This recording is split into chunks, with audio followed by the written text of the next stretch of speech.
sure you go into them spaces. Yeah.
It's some more, man. You know? Get beat up. Yeah, I'm real quick, you know what I'm saying? So I started to kind of apply that, or try to apply that in my personal life. And again, ironically, the less I kind of saw control, the more I was kind of being guided in positions of control. You know what I'm saying? And so, spitting out there for food for thought, man. You know what I'm saying? Like, food for thought to chew on. And again, like, these are all things that I know everybody in this room, behind closed doors, has pondered on. You know, when at the end of the day, human beings on one level, divine beings on another level. And so, when we're behind those closed doors, you know what I'm saying? Whether that's your bedroom, whether that's a cell, whether that's, and those thoughts come online, that's what I want everybody to kind of tap into. Like those thoughts, like, you know, those thoughts that you don't really, and no one even knows, and no one even has to know. You know, you understand what I'm saying? Those are the ones that really mean the most, man. Really mean the most. Are the ones that really have gold attached to them. And so I'm saying that the shows that man really trying to fight are those are in those places that we often are afraid to go. Not normally in this space. I'm speaking about myself. Being afraid to go to certain parts of myself. And I remember a moment a couple of years ago. I'm in my kitchen and I'm just washing up. I'm like, rah. Man's Mrs. Loves, man, still in all, like, rah, I felt loved, rude boy. And it just got emotional, brother. Like, tears start coming down my eye and, yo, man's loved, brother. Know how long man's been searching for this? Yo, man's loved, but then realization. But what kind of confounded that feeling for me is you don't ever experience anything you're not. So the fact that man's loved, I feel loved. So I must be loved. But that man was all bent over crying and that. Yo, like, brother, emotional, but it was just the happiness, my bros. So I'm trying to say, fam, like, I'm not coming from a book or a research thing, fam. You understand what I'm saying? And my way in is going to be my way in. It's not necessarily going to be anybody else's way in, but everyone has a way in, fam. For those of you that still in this space, I want you to slowly reconnect with your body. Reconnect with your arms, legs, fingers, toes.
might not necessarily be crying, it might just be an overwhelming feeling of emotion. It's like, rotted, like, what does man do with this?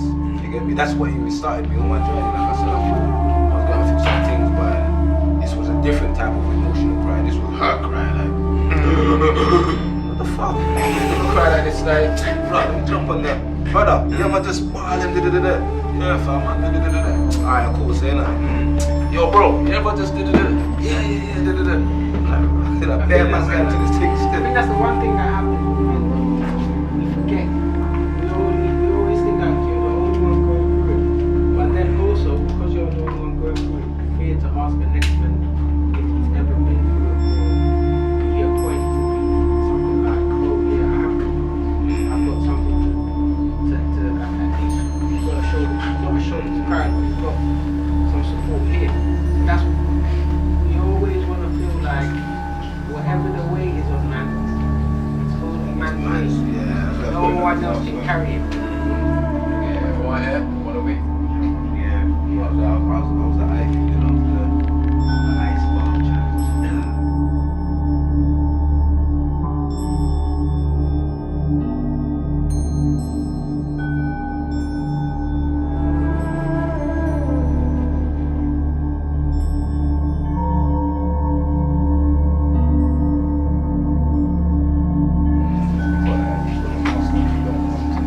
Right there.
struggle with it. I've learned how to deal with it.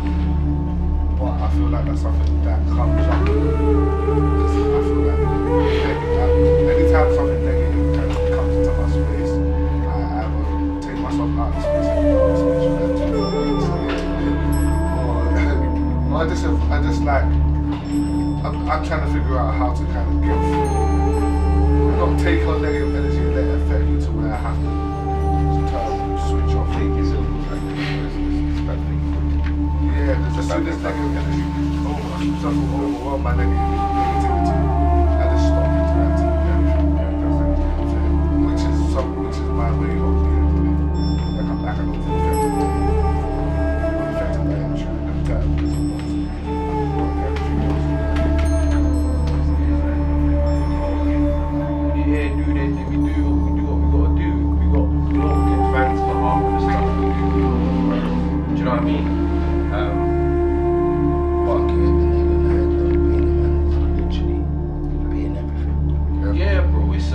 I'm trying to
Alright, so we take a little break. But where this conversation is going is it's touching on elements of vulnerability. You know, being vulnerable. And I think we should also look into, I don't know if you're gonna do this, but I think we should look into the child. Okay. Because those are aspects of masculinity that we don't take into consideration about, especially like childhood. Child that actually does have an experience like that. And numerous aspects of anything from just a small thing like, how you treat by one person or another.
kind of see the